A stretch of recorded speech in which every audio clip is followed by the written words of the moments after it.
this is where we actually stop, minus cos x sine n minus 1 of x plus n minus 1 integral of sine n minus 2 x, there's an x here, dx minus n minus 1 integrate sine nx dx. Now, since we already have this, I think we're almost close to the final answer. Then this gives us in equals minus cos x sine n minus 1x plus n minus 1. So I've said this earlier. I said this can also be represented as in minus 2 from our assumption we made earlier, in minus 2. And at the same time, this is our first assumption as in, right? So then we can try to collect like terms from here. I can see in here, in is also here. So by the time we collect like terms, when this comes like this, I have in plus n minus 1 of in equals, then here I'm having n minus 1, in minus 2, that's the positive term first, and then we have followed by the negative term, giving us cos x sine n minus 1 of x. So from here, in is common on this left hand side.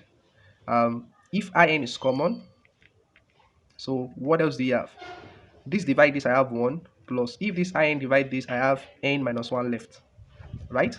So we still have n minus 1, in minus 2 cos x sine n minus 1 of x. Then if you continue with this, we should have in 1 plus, open up this bracket, you have n minus 1. So 1 cancel minus 1, we have n minus 1, in minus 2 cos x sine n minus 1x. Then from here, we are left with n, multiplying in, that is n in equals n minus 1, in minus 2 cos x sine n minus 1x. So we need to divide through by n so that we can have whatever we are looking for as in.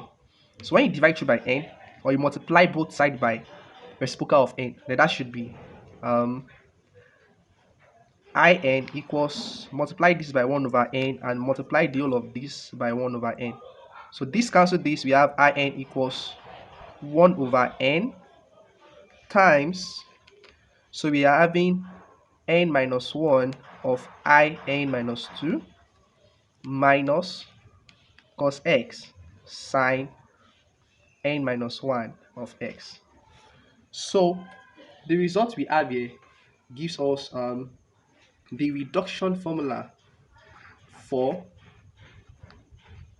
integral of sine nx dx, since we already assumed that in is what is integral of sine nx dx. So we are going to do the same thing, very similar to that of the second question, that is integrate cos nx dx.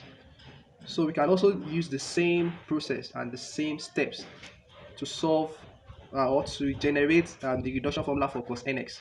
We also have another one, integrate tan nx dx, and at the same time we have for cos nx dx, and at the same time we have for what, for sec nx dx, and at the same time we have the reduction formula for what, cosec nx dx. So all these four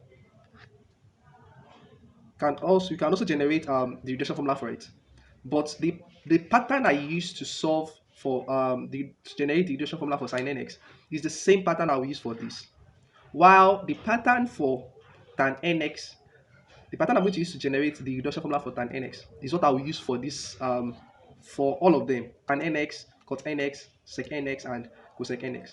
And the pattern is just that here in this case the condition is that when for all n is greater than or equal to 2, that is, in this case I'll be making use of tan n minus 2 of x times tan square x.